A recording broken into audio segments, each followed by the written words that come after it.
So, as we proceed sa ating praise and worship, as we proceed sa ating okay, I want you to get your pen and paper kung meron kayo, sulat tayo, get your Bible, kung anong Bible, kung share tayo ng Bible sa ating mga katabi. At muli-muli, tayo po ay maghanap ng mga katabi. Okay.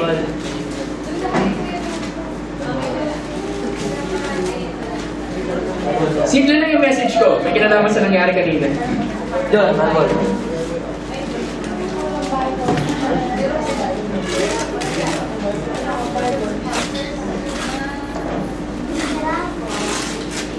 Kompleto na?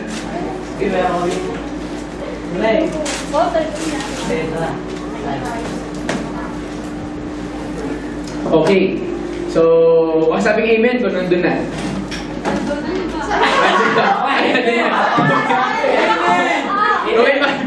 Kung may Bible na, amen. Okay. Ang sabing amen kung may Bible na tayo? Amen. Okay. So, 2 Chronicles chapter 5. Okay, chapter 5.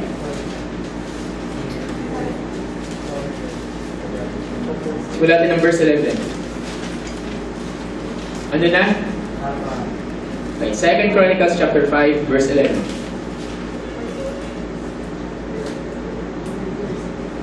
This will be part 1. Part 1 ng series natin. Okay, it will be a series. So, this is the part 1.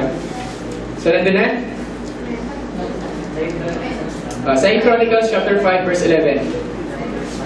Sabi doon, and it came to pass, when the priests came out of the most holy place, for all the priests who were presented had sanctified themselves, without keeping to their divisions. Verse 12. And the Levites who were singers, all those of Asaph and Heman and Jeduthun,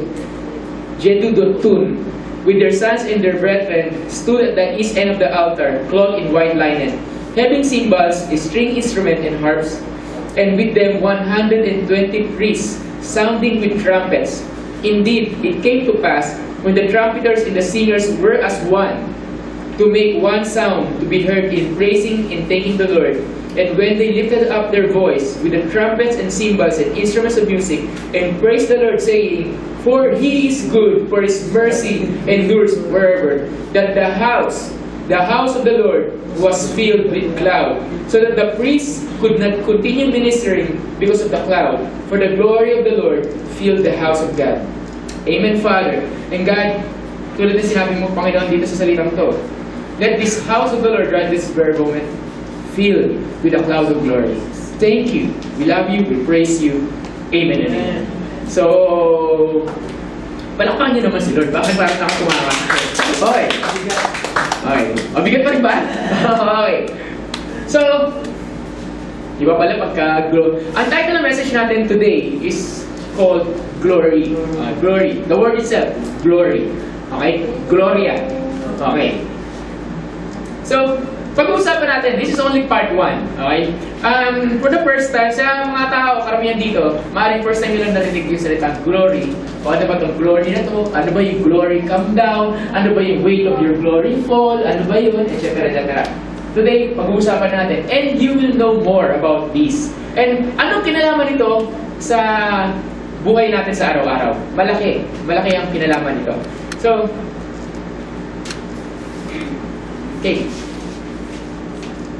I will start with this simple story para magkaroon kayo ng idea ano ang glory ni God. Merong isang church sa Houston, Texas. Itong church sa Houston, Texas, this is bumisita yung isang tao na pangalan ay Tommy Tenney. Si Tommy Tenney ay author ng libro tinatawag na God Chaser. God Chaser. So, hindi yung chaser ng alak, yung chaser, yung hinahabol mo, okay? God Chaser. Oh, yeah. So, it's one of the most anointed book na pwede kong basahin. Now, pumunta siya dito sa simbahan. Then sabi, parang mayroon siya kaibigang pastor doon sa simbahan sa Houston, Texas, kaibigan niya. At sabi niya, may nararamdaman ako na gagawin ni Lord sa simbahan mo. Tapos, may nararamdaman na gagawin ni Lord sa simbahan mo. Then, pwede ba bumisita? Bumisita siya one time. Tapos after yung bumisita, pauwi na siya. Parang sa pagkakalala ko, sabi, parang hindi pa tapos si Lord. Parang may gagawin pa siya. Pwede ba bumalik? Bumalik siya the next Sunday.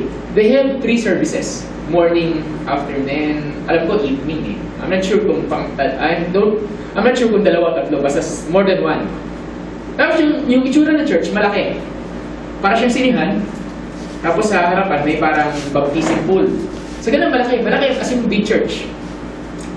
Eventually, nung nandun siya, nag-start na sila mag-worship. As on that very moment, naramdaman niya na, tama, may gagawin si Lord, hindi ko lang alam kung ano. Tapos, nung nandun na sila, abot nagsimula na mag-praise and worship yung mga tao at nagpagating na dun sa solemn, dun sa worship part. Eventually, hindi na pakakanta yung worship team. Bakit? Kasi yung bigat na naramdaman nyo kanina, yung naramdaman yung kakaiba na mabigat. Naramdaman nila doon, doble, triple, pa. Nagbagsakan na yung mga worship team sa floor, umiiyak. Dito wala pa eh. Wala pa. Tingnan natin mamaya. Ngayon,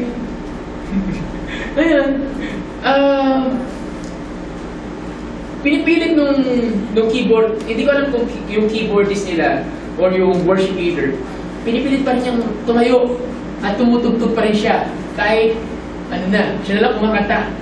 Tapos, yung the rest ng mga tao, umiiyak na, sumasamba kay Lord, nag-worship kay Lord, nakaduhod, nakaupo, nakadapa, nakahiga, at kung ano-ano ba. Kuya, bakit gano'n? Simple lang naman kasi. Sabi nga sa isang kanta, pag si Lord nagpakita sa harap mo, anong gagawin mo? Sisigaw? Magiging bistil? Sasayaw? Iiyak? Luluhod? Tatawa? Di ba? Naisip mo ba? Halimbawa si God nagpakita sa harap mo. Actually si Jesus, nagpakita sa harap mo, as in, liwanag, nagpakita siya mismo. As in, alam mo siya mismo. Anong gagawin mo? Alam mo na ba kung anong gagawin mo? Naisip mo na ba kung anong gagawin mo? Maisipin mo, ito gagawin ko. Sure ka magagawa mo yan? Diba? Ganon. So, eventually, sila ganon din nangyari. When they have an encounter with the Lord, there's a physical expression of worship. Anong physical expression of worship? Pagluhod, pagdapa, so on and so forth. Yung iba sumasayaw, yung iba kumakanta. Okay. Ano meron? Okay, tapos na yun. Sige, nandun yung worship. Ngayon, ito ngayon nangyari.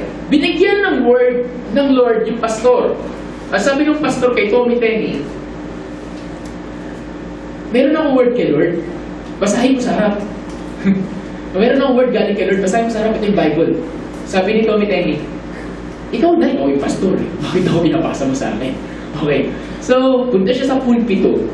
So, may pulpit sila. Tulad ng pulpit na. Pulpit sila. Pero maganda yung pulpit nila. Pulpit sila. Then eventually, binasa niya yung word sa Bible. At yung word, yung sinasabi sa, I forget the verse, yung, if my people seek my face. Anong verse yun? Alam mo? I forget the verse eh. If my people seek my face, turn from their wicked ways. I will hear from heaven. I will hear from heaven and heal their land. Okay. So nandito yung worship days. Imagine the scenario andito yung pastor, andito yung pulpito, nandito yung Bible, may flower base sa harap, andito yung worship team, naka-luhod. Tapos, medyo malaki yung stage. Hindi ganito, hindi siksikan. Medyo malaki yung stage. Binasa niya. After niyang basahin, bigla siya nakarinig ng isang malakas na kulog. Sila, lahat, sa loob nung church. As in, sobrang lakas ng kulog, boom! Tumalsik yung pastor. Patalikod. As in, tumalsik yung pastor, bagsak sa floor, nabiyak yung pulpito, nabiyak yung stage, nabiyak yung base. Sa gitna. As in, biyak yan As in, biyak. Nung nangyari yun, biglang, alam mo, kung ikaw nandun, ano mararamdaman mo? Halimbawa, nandito ako. Nag-preach ako. Tapos biglang, boom! Kumano dito. Diba? Diba? Anong gagawin nyo? Diba? Doon, tumasik yung pastor eh. Eventually, what happened next is the people, biglang nag-grip sila ng fear of the Lord. Biglang lahat sila nakadapa, umiiyak, nakabow down. As in, nag-iba yan. Pati si Tommy Tenney, nandun siya sa dulo. Kasi gusto niya makita eh. Doon siya pumesto sa dulo. Kasi gusto niya makita kung ano man yung gagawin ng Lord eh. Gusto niya, ano ba yung minsan pinaka-best spot yung dulo? Para kita-kita mo lahat ng mangyayari. Diba? So, gusto niya makita. Kasi siya, na-shock siya, nagulat siya. Then, eventually, itong pastor, kinuha ng usher, dinala sa kanyang office. And pumunta na si Tommy Tenney dun sa stage to take over kasi siya yung parang second command na dun eh. kahit na hindi niya church yun. Para sinabi na, okay lang yan, dalhin niyo siya sa office. Then they start worshiping the Lord, they start praising God. To make the story short, di ba dapat dalawang service sila? Instead na may umalis, after ng first service, walang umalis. Dumating yung pangalawang service, dumating yung mga tao atin na dumating ng pangalawang service, what happened is, nandun pa rin. Ito, amazing. Pagpasok kayo ng pintuan, bumabagsak na sila. Paano bumabagsak? Nangihina na yung katawan nila na hindi mapaliwanag na kadahilanan. Naghihina sila. Then, kung makarating man sila dun sa pinaka, hindi kasi pagpasok ng pintuan, yun agad eh. Alam mo yung pagpasok may hallway muna din bago ano. Makarating man sila doon sa may mga taong nakalagpak na sa floor, umiiyakan na babagsak din sila. Alam mo yung biglang gano'n, parang gusto na nila mahiga sa floor, and so on and so forth. They just want to worship the Lord. During that time, it happened. Mga businessman, walang pakailam sa sarili na kahit naka-business attire sila. Parang, God, we are nothing. Pag nandito ka, we are nothing. It really happened. And ito pang amazing eh. Siguro, let me end this story with this, yung kwento dun sa libro.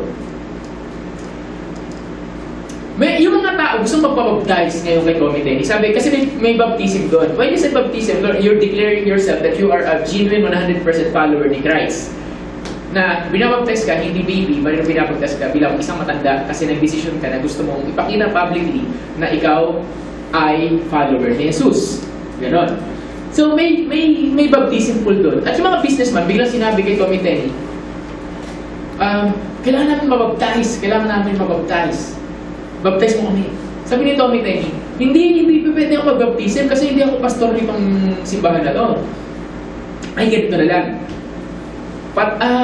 Baka okay na yung pastor niyo. Nandun sa office. Padala ko ng usher. Baka tanungin. Padala siya ng usher. After 5 minutes, walang bumalik. Nagtaka siya, bakit wala? Padala ulit siya ng usher. After 5 minutes, wala ulit bumalik. Nakatatlong usher na, wala pa rin bumalik. Hanggang ko sinabi, bakit hindi bumabalik yung mga usher? Kaya usap niya head usher, yung pinaka-head. Sabi nung head, ikaw na nga pumunta doon. Sabi nung head usher, kayo na pumunta doon para maasikaso yung mga tao dito. Sabi ni Comiteni sa kanya, hindi pa pwede kasi pag ako pumunta doon, bakit hindi na rin ako bumalik eh. So, yung head usher pumunta doon. Ang ginawa ng head usher, hindi talaga siya pumunta doon sa pinaka-office, sumilip lang siya doon sa parang bintana. At laking gulat niya, yung pastor nila nakahiga doon sa kama, at lahat ng usher na pinadala, lahat lagpak sa floor bago man lang makalapit sa kama. As in lahat. In other words, wala man lang nakapag-usap sa pastor na alam mo yung gano'n, yung di pupunta ka, di gano'n dyan yung kama, biglang ka na babagsak kasi biglang ka lang iiyak dahil sa sobrang lakas ng presensya ng Diyos. Ibig sabihin, pag si Lord nandun, ang presence ni God nandun, anything can happen. Even the impossible. Amen? So, that's what happened sa church niyo. And that church, Grove Beach. Yun, yung simbahan niyo. So, kaya ang tanong ko sa inyo, anong mangyayari anong magiging reaction niyo pagka biglang presence ng Lord biglang buwaba dito? Anong gagawin niyo? Diba? Nakakatayo pa tayo eh. Paano kung talagang sobrang bigat na? As in literal na mabigat. Alam mo yun? Bigat. Yun. So, today, pag-uusapan natin siya ng pahapyaw. Pahapyaw lang, basic. Okay. Unang-una, ano ba ang glory ni God? Ang glory ni God, tinatawag ko, ito yung manifested presence of God. Pag sabi manifested presence ni God, nakikita. Hindi nararamdaman lang. Nakikita mo yung effect. Nakikita mo na totoo. Yung dito sa 2 Chronicles chapter 5, verse 11 to 14, yung binasa natin. Nakita nila. Ano nakita nila? Ulap. Di ba? Ulap. So imagine mo, pwede kaya magkaroon ng ulap dito sa kwarto. There's only two ways para magkaroon ng ulap dito. Una, magkaroon ng smoke screen effect. Alam mo yun? Yung may shhh, gagana na sa ulap. Unang reason. Pangalawang reason is this. Si Lord mismo buwaba. Pag ulap, ang tawag doon sa Bible, kung babasahin niyo, ang tawag doon sa Hebrew word is Shekinah. Shekinah. S-H-E-K-I-N-A-H. Shekinah. Pag sinabing Shekinah, glory of God, nakatago sa ulap. Kasi si Lord, sabi rin sa Bible, walang pwedeng tao pwedeng makakita sa Diyos. Kasi dahil sa sobrang kabanalan niya, pag nakita mo siya, ano mangyayari sa'yo? Dead. Patay ka. Bagsak. So, ang ginagawa niya, normally, tinatago niya sarili niya sa pamagitan ng ulap. And normally, there are some churches, and how I pray, one day, isa tayo doon. There are some church na, abang nagpe-pray sa worship sila, hindi lang nila nararamdaman yung bigat.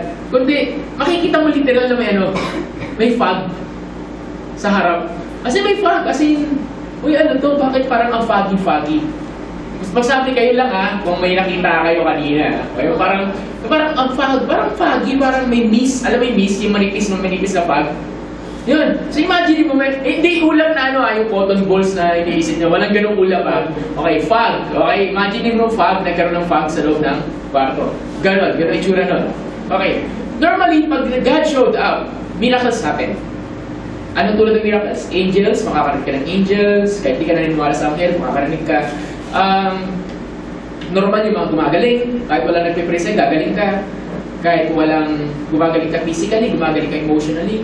Kakaroon ka ng miracle money, out of nowhere, biglang may lumilito ng mga gemstones, out of nowhere, diamond, and so on and so forth. In other words, lahat ng kawirduhan na pwede mong isipin pag God showed up, nangyayari.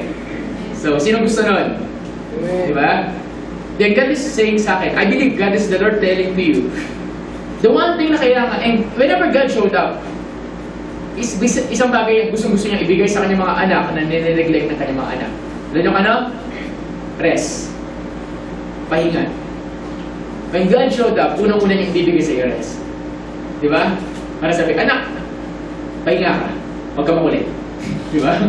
Ganon. So, malinaw ba? So, ibig sabihin, glory is a manifested presence of the Lord. Makikita mo, tangible, nahawakan. Kung hindi mo nahawakan, damang-dama mo siya na, halimbawa, galing ka sa labas, bigla ka pumasok dito. Ibang mararamdaman mo dito. Bakit? Pag galing ka sa labas, bigla ka pumasok dito, biglang, bakit may something? Bakit may parang kakaiba? Tayo, hindi na natin masyadong nararamdaman yun. Alam bakit? Kasi nasanay na tayo. Sanay ka na. Baka sabi siya sa katabi mo, sanay ka na. Magdala ka na ng iba. Ayun. Okay? So, what's amazing with the Lord is this. What's amazing with God is, yung mga tao pupunta dito, yung mga dating na-invite dito, mga taga-ibang church, pag nandito sila, sasabihin nila, uy, nakaka-bless yung simbahan, nakaka-bless yung church, ganyan, so on and so forth. Ako, I was asking myself, Lord, ano nakaka-bless doon? Konti lang gamit namin, hindi kami full set, etc.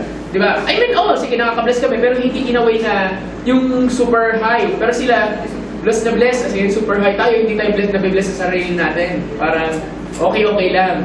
Alam mo bakit? Sila kasi, pagpasok nila doon, parang, there's something in that group of people. And I will tell you ano yun. That is the presence of God. I'm not saying wala doon yung presence ni God sa kanila. What I'm saying is, mas malaki yung presence, mas malawak yung presence ni God dito. Hindi ba kayo doon? Parang, wow! Ibig sabihin, bawat isa sa inyo, nagdadala ng presence ng Lord. Okay. Pero masyado ka nang sanay sa presence ng God. Ano nangyayari pag minsan masyado ka nang sanay? Para wala lang, di ba? Para wala lang. Exactly. Sila, manghang-mangha, tayo. Okay. Sila, di ba? Mga sila, di ba? But tayo, okay. Di ba sila, wow, grabe nakaka-bless. Okay, alam mo yung gano'n? Alam mo yung gano'n, ano? Okay lang. Sige, thank you. Unlike nung first time natin nagkaroon na encounter kay God, yung mga first timer, parang, wow, Lord, grabe, amazing, di ba? Pero kapag tumatagal, okay, alam mo yung gano'n? Bakit mga gano'n? So, how I pray, matanggal yun. Pwede ba yun? Yes! That we will have this amazement kay Lord araw-araw. Sabi nga nila sa oras na mawala yung amazement mo kay God, sa oras na manlamig ka sa amazement kay Lord, alam mo kung anong mangyayari?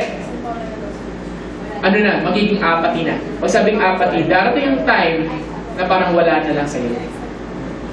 Okay, so, I pray, this is simbahan ito, we will be always on fire for Jesus. Pwede ba yan? But isa lang nag-amen. Pwede ba kayo? Okay, ewan ko lang kung ayaw nyo nang gumalaman nyo pa to. Tanong, sino dito gusto makakita ng glory ni God? Sino dito gusto maramdaman yung manifested presence ng Lord? Diba? Okay. So, ano ba yun? Tuloy natin. Okay. God Himself in demonstration. Okay? God Himself in demonstration. Ibig sabihin si Lord, nagpapakitang gilas. Hindi, totoo. God Himself in demonstration. Ibig sabihin si Lord, nag-show up. At sinasabi niya, okay? Sinasabi niya, I don't need your permission. I don't need your permission to do something. Okay? Ako gagalaw. According sa kung ano gusto kong gawin. Right? Ganun. When the glory of God comes, ibig sabihin, God will do whatever He wants to do. Wala kang control at pakialam doon. So baka sabi niya sa katabi mo, huwag mo pakialaman si Lord. Okay. Mamahiyaan mo lang siya.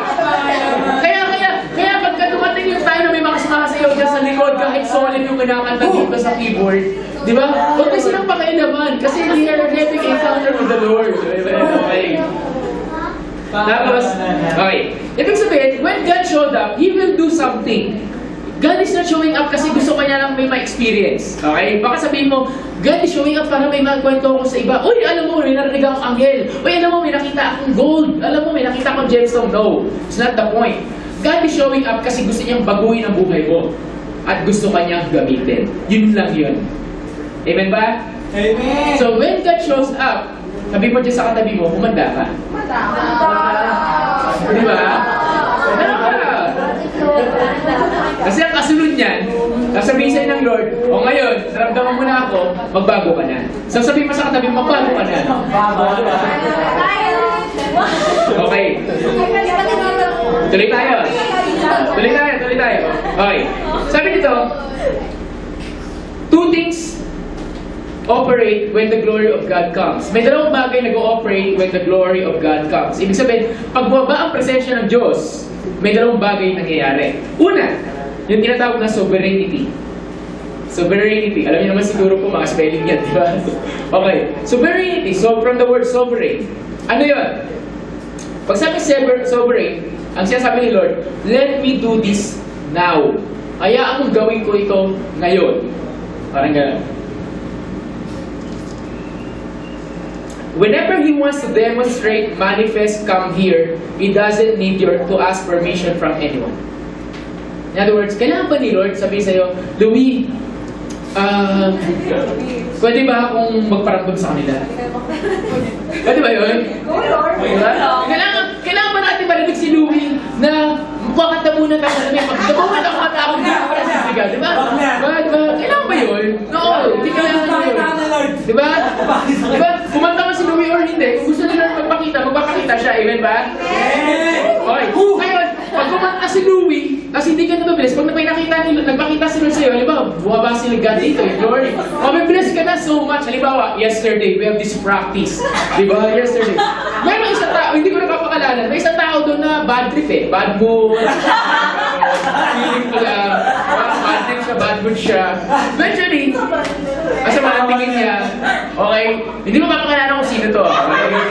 Okay? Pasinin niyo na kung sino yun. Okay. Ngayon, ay, bawal magturo. Okay. Kung sabi mo, bawal magturo. Okay. Right. Ngayon, itong tawa na ito. Hindi, totoo ha. Ganito kasi example ng glimpse. Kasi siyempre, yung Lord, pakita mo kami ng kahit patikin lang na gusto mong gawin bukas. Okay. Ito na yung nangyari. Di pagdating doon, itong tao na to, down. Then, si Louie, hindi naman siya talaga worship leader. Ay, si Louie talaga eh. Siya talaga eh. Okay. You started singing. Eh, out of nowhere, itong tao ito na bad mood, bad trip, sudden face na kasi biglang tumawa. Tawa ng tawa. As in, ayun, tumigil na kakatawa. Sabi niya, Louie, sorry, katawa na naman.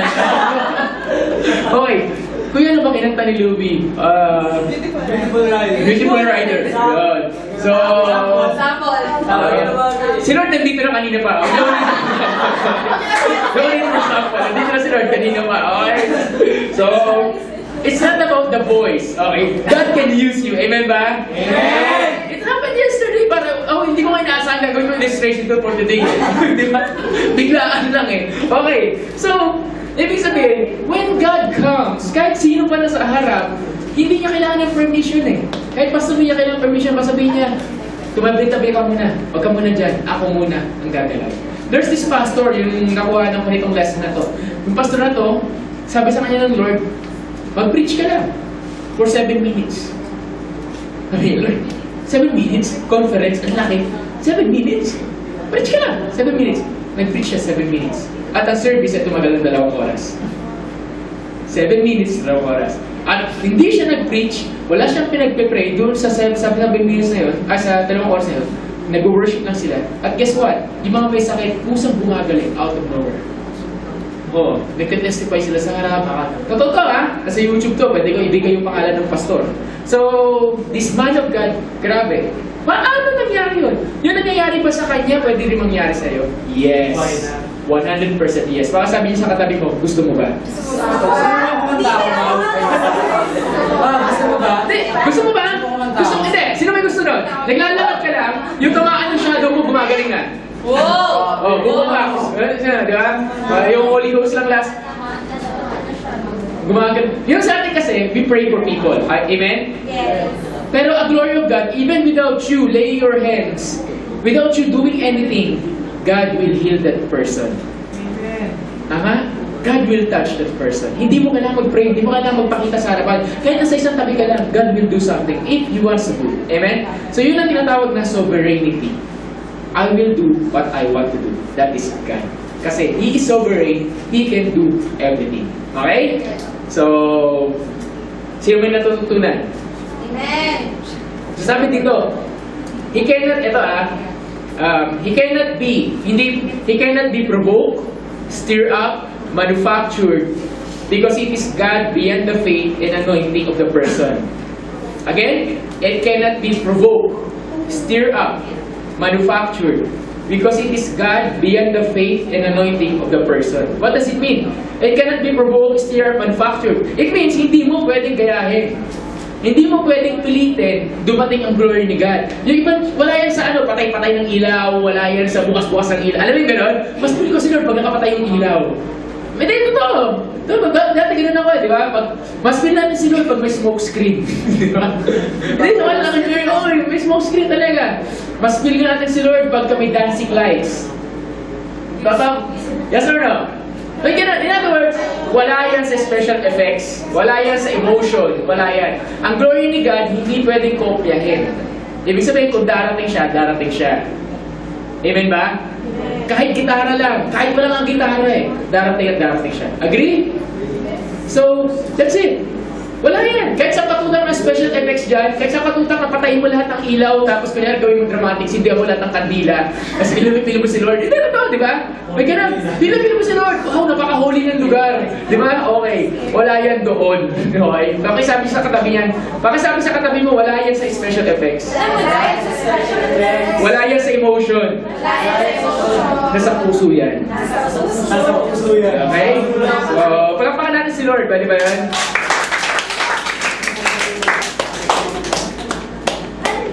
Okay. So, ano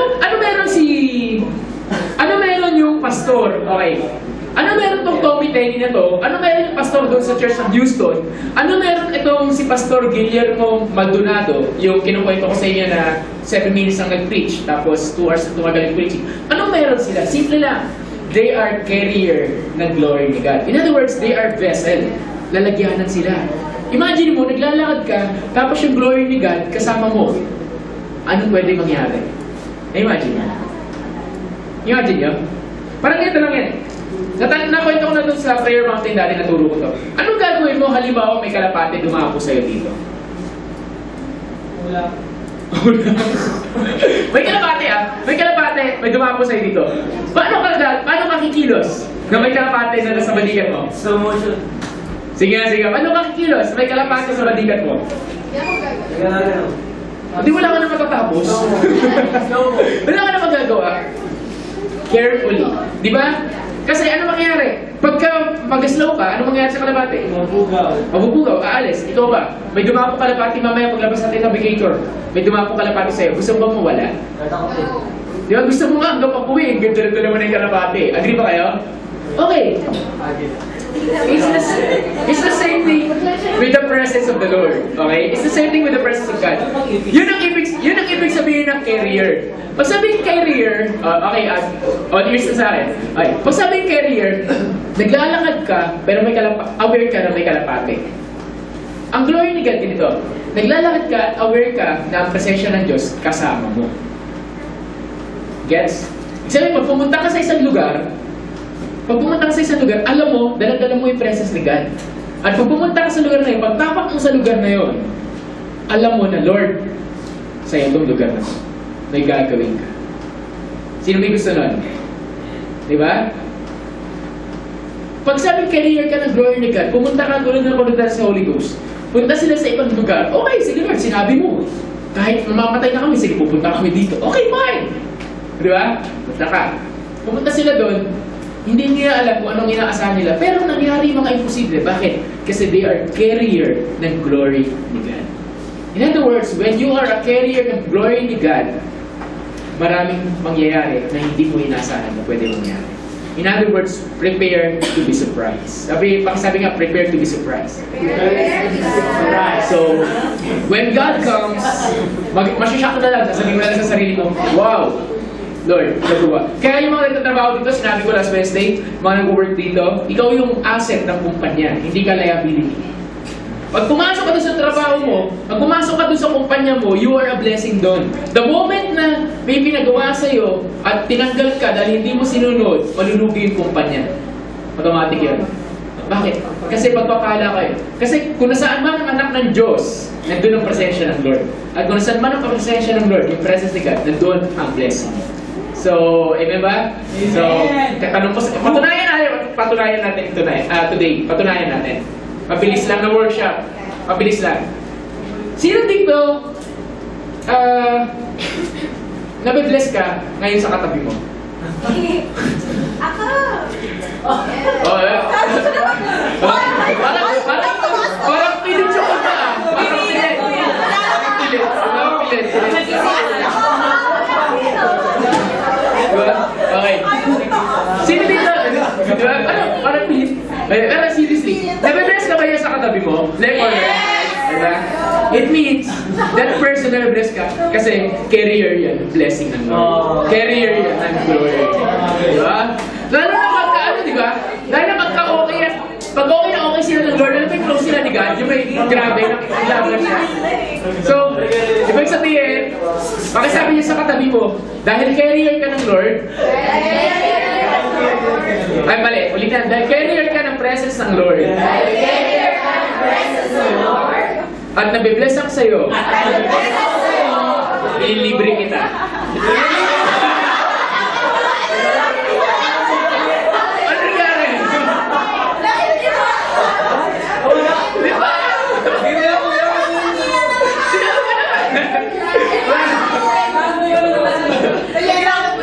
Okay, bakit naman? Ibig sabihin nun, kasi if you are a carrier blessed ng Lord, mga tao na be-bless sa'yo, they will bless you. Diba? So, wala kayo sabi, no? Okay. Okay, tuloy. Okay, all ears. Sabi dito, the presence of God is not emotional based. Pag sabi hindi emotional based, yung mga Levites sa 2 Chronicles chapter 5 verse 11 to 14, hindi sila lumuhod doon at hindi sila nag-stop ministering kasi feeling nila, ay hindi ko na type mag-minister, ayoko na, hindi ko na feel. No.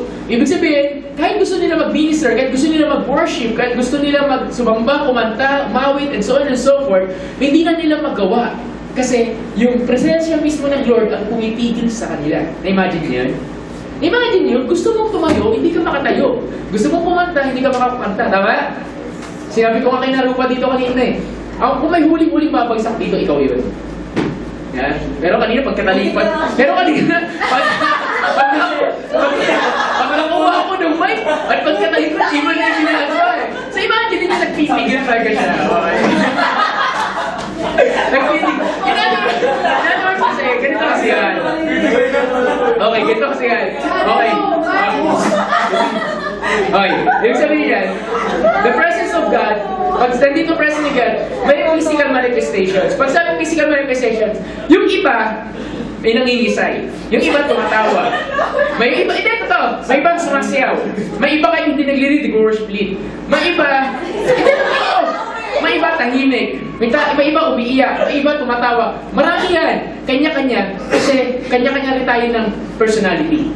Kaya kapag sabi sa katabi mo, walang gaya-gaya. Kanya-kanya yan. Okay? There are people na they would rather sing sa tabi. There are people who would rather open their Bible and write down notes. And there are people sa isang tabi naman sumasayaw. Okay, kanya-kanya yan. Pero, isa lang bottom line. Okay, when the glory of God comes, it's not emotionally based. Hindi porke umiyak ka na dyan ang presence ni God. Hindi mo kailangan umiyak para ma-attract yung glory ni God. Okay? Hindi mo kailangan tumawa ng sobrang lakas para ma-attract yung glory ni God. Hindi mo kailangan mangisay-ngisay at gayahin, "Uy! Yung nangingisay siya yung glory ni God, gagayahin ka ng mangingisay." Di ba? No. Wala yan doon. Okay? Okay. Tuloy tayo. Okay. Isa lang ang nakaka-attract ng glory ni God. Ito. James chapter 4, verse 8. James chapter 4, verse 8. Yan lang ang makaka-attract ng manifested presence ng Lord. Ano nakalagay doon sa James chapter 4, verse 8? James chapter 4. Okay, sabi doon, James chapter 4, verse 8.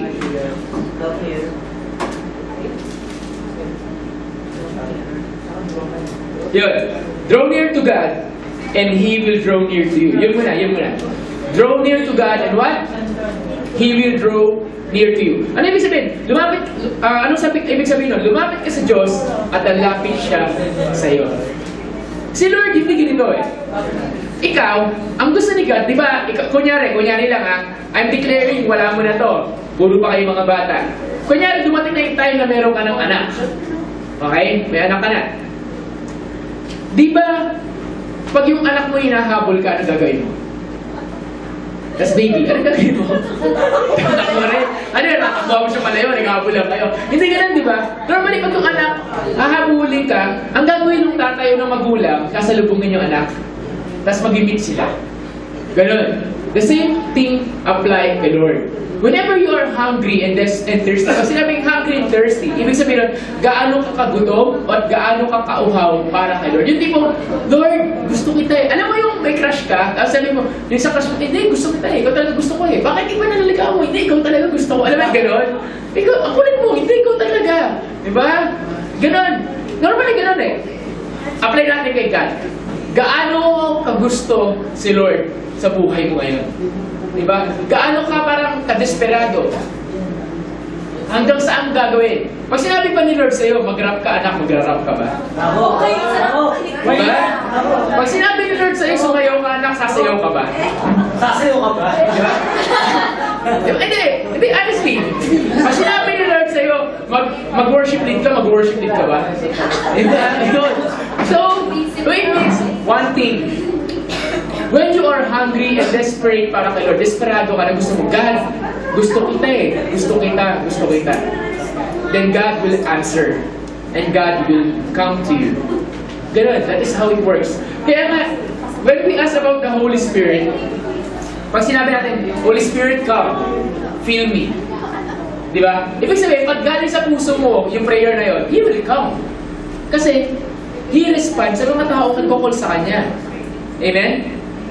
He responds sa mga tao may gusto sa Kanya. Ngayon, kung i-reject mo siya, hindi siya pupunta sa'yo. Tama? Ganun lang yan. So, dito sa church na to, dito sa atin, sa bawat isa nandito, kung gusto-gusto mo si Lord, gusto-gusto mo yung presensya niya, nakaka-addict kasi yung presensya ng Diyos, sa totoo lang. Kung nakaka-addict ang drugs, nakaka-addict ang presensya ng Lord. Okay? So,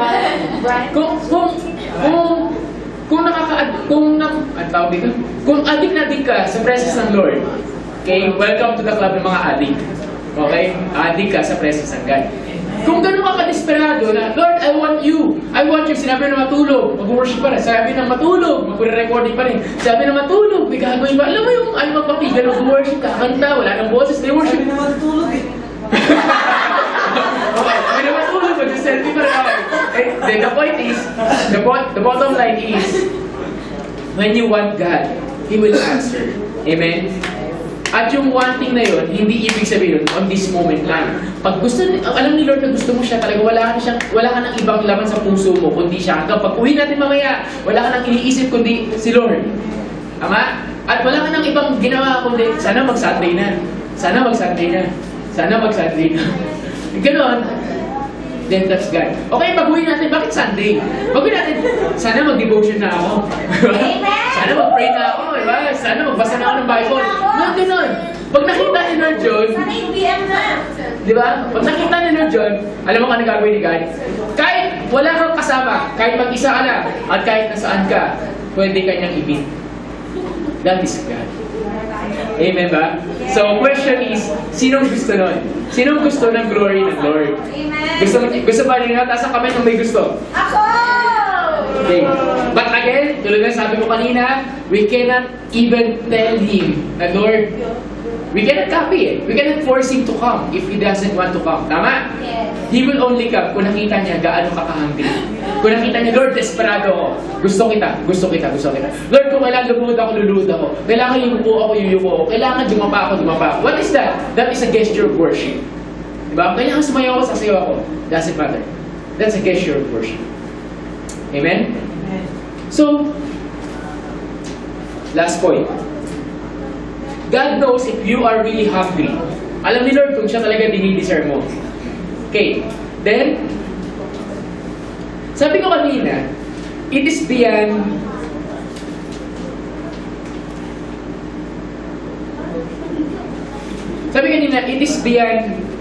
the realm, pag sabing realm, dimension ng reasonable.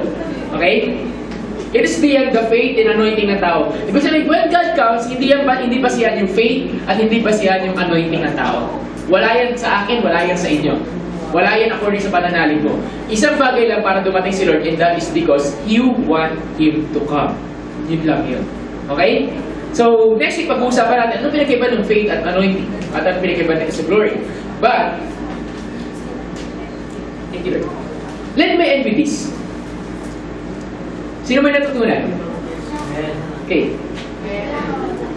Now, as I go dito sa part na to, as I start telling this message, I want you to be aware sa paligid mo, sa nararamdaman mo. Okay? Aware lang. Be aware. Okay. I will pray. I will pray lang a very simple prayer. Simple prayer lang ha. Huwag mong pansin yung katabi mo. Be aware lang. Be aware. Be sensitive. Okay. Sino dito meron pa dito manhid?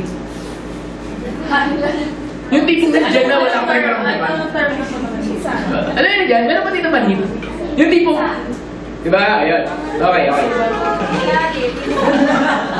Let's do this. Okay. Well, let's have a simple prayer. Okay. Panginoon, maraming salamat po, Lord, for everything. And today, all we want is you. Will you come, Lord, and take over? Will you come, Lord, and just be upon this place once more? And Lord, I just declare, let thy glory double. Let thy glory be tripled in this place. Lord, we cannot manufacture it, we cannot provoke, we cannot stir it up, we cannot copy it, we cannot force you to come. But Lord, in our heart, we are longing for you. We want to become carrier of your glory. We want to become carrier of living. We want to become living vessel. Kung saan man kami pumunta, umaapaw, nag-uumapaw yung dakila mong presensya at kabanalan sa buhay namin. Thank you. Thank you. Thank you, Lord. God, will you come and just release that glory of yours in this place? We're asking, humbly asking. Thank you. Thank you, Jesus. Amen. Okay. So, I want you to be aware sa paligid mo. As I preach, as I continue to tell this story. Okay. So, kung makaramdam ka ng init, makaramdam ka ng lamig, makaramdam ka ng bigat, makaramdam kung ano man, something na hindi mo nararamdaman kanina bago tayo manalangin. In faith, i-grab mo na Lord, this is you. In faith, i-grab mo na God, this is you. And I want more. Okay ba? Okay. May ipaparinig ako sa inyo na kasi when the glory of God comes, ang dami nangyayaring imposible. Tama?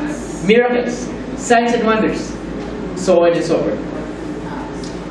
Sa mga nakarinig dito, yung mga nakarinig itong kasama ko sa prayer mountain, okay, good.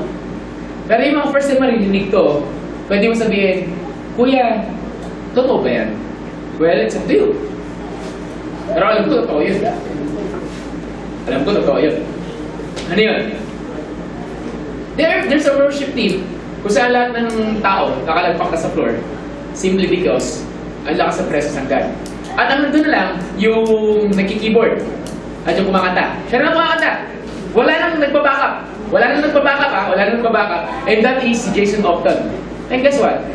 And it's been recorded siya, and the angels were singing with him. As in, and the angels were singing with him. Okay. So, bakit yun? I wanna just show you a glimpse of what's happening when the glory of God comes. Isa na yun. Isa yun. Dito, kami mismo dito. Yung mga may record na yan, dito mismo, by the grace of God, may mga experience kami na pinapakinggan. Oh, bakit boses bata tayo? Oh, bakit may boses na ganito? Oh, bakit ang dami natin? Alam mo yun, dati wala pang amplifier, pero ilan-ilan lang kami, pero akala mo nga punong-puno itong kwarto ko ito. Why? Because kami mismo, as a church, may sumabay na sa ating anghel na kumakanta. Whether you believe it or not, nandun sa videos yun. Okay. So, are you ready? Na mapakinggan? By the way, just a reminder. Every time narinig mo ito, pinapakinggan mo yung song, ang papanoorin natin hindi yung live. Papanoorin natin yung song, yung lyrics ng song. Hindi siya talaga kanta, parang instant song siya, na-compose instantly, impromptu tawag doon. Tapos papakinggan natin, tapos nandun, makikita mo yung mga angels. Pakinggan nyo na lang po saan doon. Yung angels ba ang kanta ba nila English? Hindi, actually doon sa video hindi English. They're singing humming, malaking boses, di ba? Iba-iba, okay? Nasasayin nyo nila. Then, as you listen to the song, pakita mo, ano yung nararamdaman mo sa paligid mo? Because whenever we hear that song, may nangyayari. So, sabi ko kanina, di ba? When God comes and God calls you, mag-bow down, mag-umpo, dumapa, umiyak, whatsoever. Habang kayo hindi matapos yung songs, gawin mo na yun. It's up to you. Okay? It's up to you. It's between you and the Lord. Ready na kayo? Kaya ako nagpupulol kasi nahirapan ako mag-Tagalog. Kuya, ano yun? Basta, nahirapan ako mag-Tagalog. Okay, so, God is good. Thank you, Lord. Thank you, Jesus. Okay, so, pwede po pakipatay natin ilaw dito? Ano lang yan? 8 minutes song. 8 minutes lang.